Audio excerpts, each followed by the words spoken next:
Hey, garden friends, welcome here. I got a great little adventure for you today. I went on a little journey. I'm on a quest today. I went up the mountain. We're here in Auburn at Green Acres at Eisley's, a beautiful nursery with a ton of history. We're gonna learn a lot about how they do the magic that they do here, about starting seeds, growing those seeds. We're talking about, growing tomatoes and peppers. We're gonna learn from our good friends. We're gonna meet some new friends, Corbett and Cody, and I can't wait to bring you along. So let's get right to it.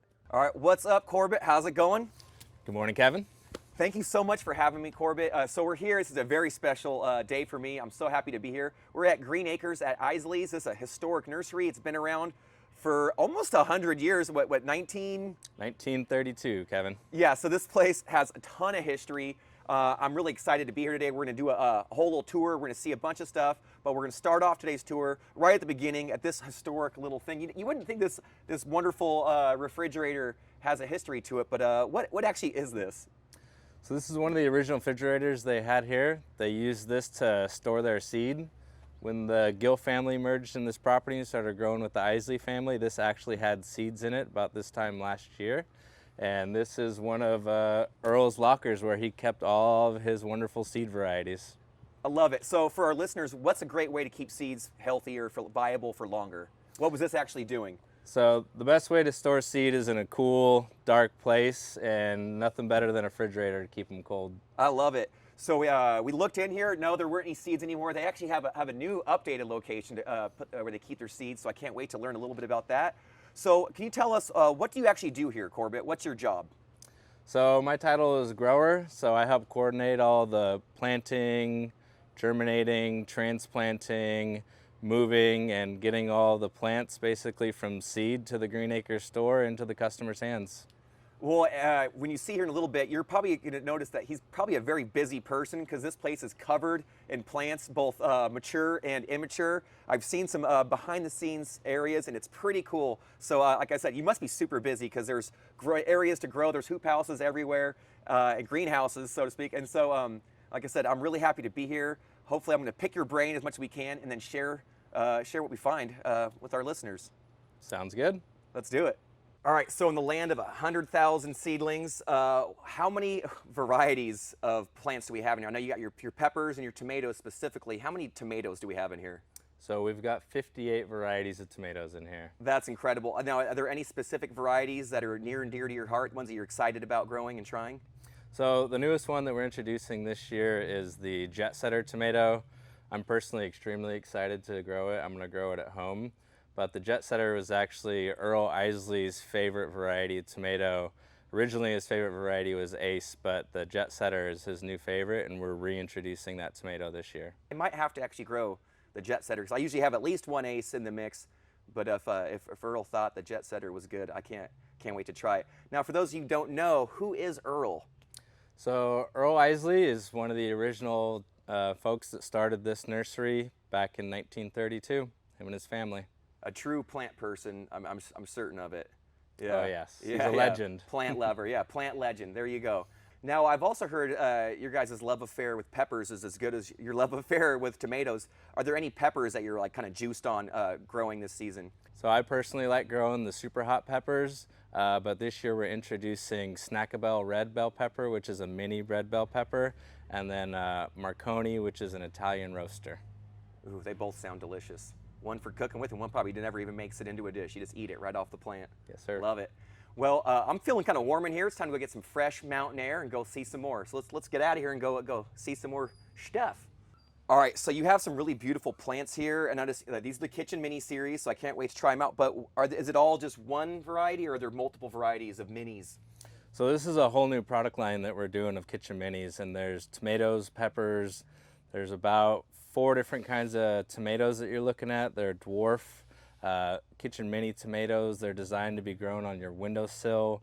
You'll be able to pick mini cherry tomatoes any day of the week. And then there's about 4 of the peppers that we're doing. This Cosmo pepper is actually a purple mini pepper. And then we're doing a hot lemon, which is actually a small tomato looking pepper as well. Love it. So is this is the cocoa? How's that one supposed to finish out? Yes, sir. So that's just basically going to be a dark red cherry tomato. Ooh, delicious. Can't wait to try them out. So I'm loving these kitchen minis, but I was also told a little bit about a pepper that you guys grow that's a bit special to the Eisley's name. What is it? Is a wax pepper or something like that? You know what I'm talking about? Yeah. So you're talking about the Eisley wax pepper. They've been growing that one in the family here for several years. It's a nice warm wax pepper, hot pepper that you should try out. Yeah, I've heard great things, so I'll have to give that one a shot too. So one of the best things for a gardener is looking forward to that planting day. Today in the greenhouse, I feel like it's a transplanting day. There's seedlings everywhere with pots ready to go next to them, pots just like this. So if you find yourself walking around the nursery and you see a nice healthy seedling in an Eisley container, it just might have been planted or supported along by the grower here, Corbett. So Corbett, you've been showing me so many great things today. I'm learning a ton, but what I really want to do is I want to learn from you, and maybe some of our viewers can learn as well. You've been growing a while. What are some great tips for folks at home who are actually going to be taking your seedlings home and actually growing these tomatoes to maturity? How do we do it? Yeah, so basically you just got to have a good plan, kind of like anything in life. But something for tomatoes, you really want to think about prepping your bed. You want to have a good soil, a nice porous soil that can have good drainage. And something really good to add to your soil prior to planting is adding some calcium. And you can get powdered calcium, you can get granular calcium, mix that into your soil, maybe add some organic matter in there. Calcium, tomatoes just can't really get enough calcium. And one thing calcium really helps with is to prevent blossom end rot. If some of you guys saw where the bottom of your tomatoes just kind of goes brown or white, that's due to a lack of calcium. So calcium is one of the best things that you can add for tomatoes. And plants, like I said earlier, are just like us. They like to eat, they like to feed. Feed them, yeah. So make sure you get a nice regimen of fertilizer so you can keep them fed. Make sure you keep them watered. And just like your indoor houseplants, you don't want to overwater your tomatoes. You don't want that soil to be completely saturated all the time. Do your best to try to let that soil dry down between waterings. Another thing that you really want to be prepped for is your trellising.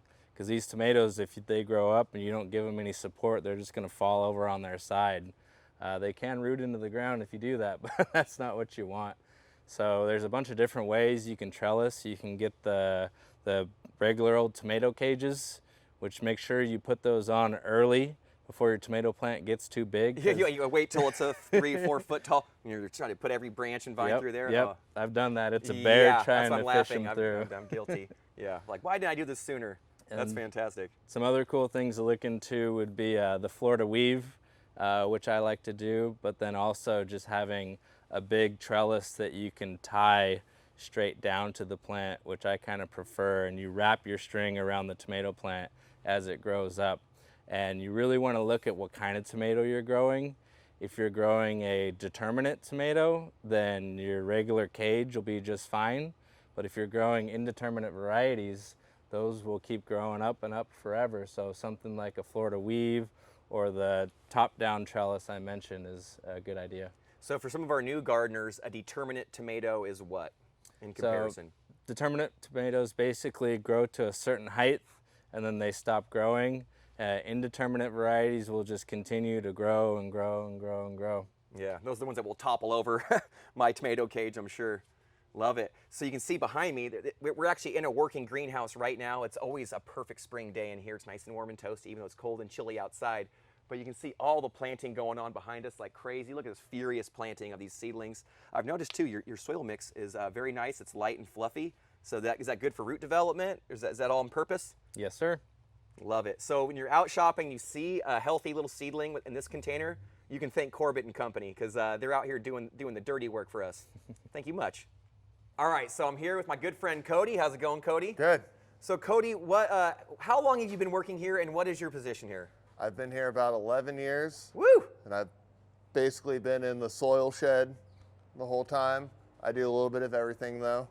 Love it. So where we're at right now, he's going to school me up. We're going to learn all about the process of how they start their seed trays here. We actually have this wonderful collection of machines all set up together to work together to get soil blended up the ramp and hopefully get some seeds started. Actually, we were in the greenhouse earlier, and it was really cool to see the final product, but I really want to see how it all starts. So Cody, can you kind of show me a little bit and work us through this process?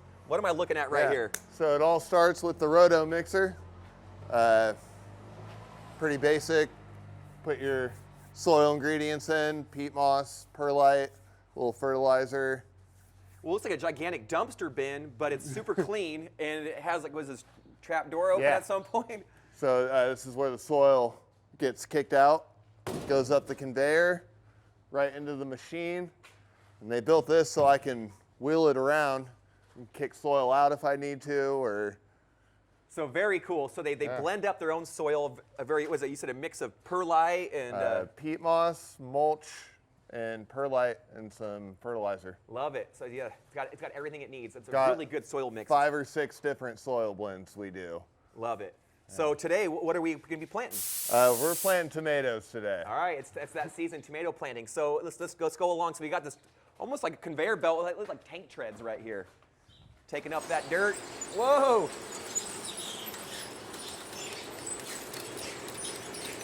So you can see all the trays stacked up right here.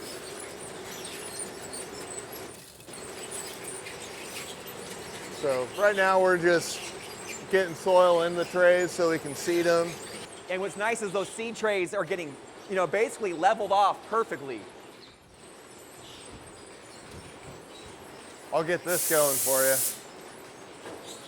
Yeah, I kind of feel like I'm in Willy Wonka's chocolate factory right now. One by one, the trays just come down the line.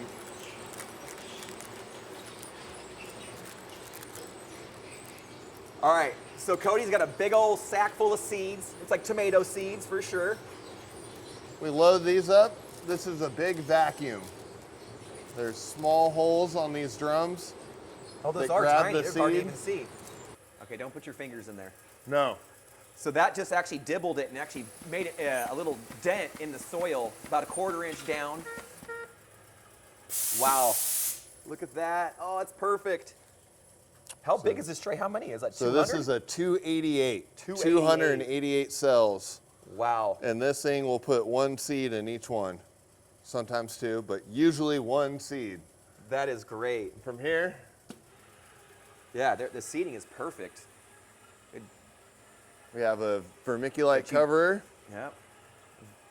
Now, just like we talked about in past episodes, you can cover your seedlings, your seeds, with a little vermiculite. Ooh, that just a little blast of Water it in. moisture. Oh, that's fantastic. That's the hardest part sometimes, just watering them and not moving the seed around. What would you recommend for folks who are starting to see, like, what's a good tip or two? For They make success? all kinds of, most important thing is your soil. So a seed starting formula, some warmth, Yeah, there we go. and Good sunlight. soil.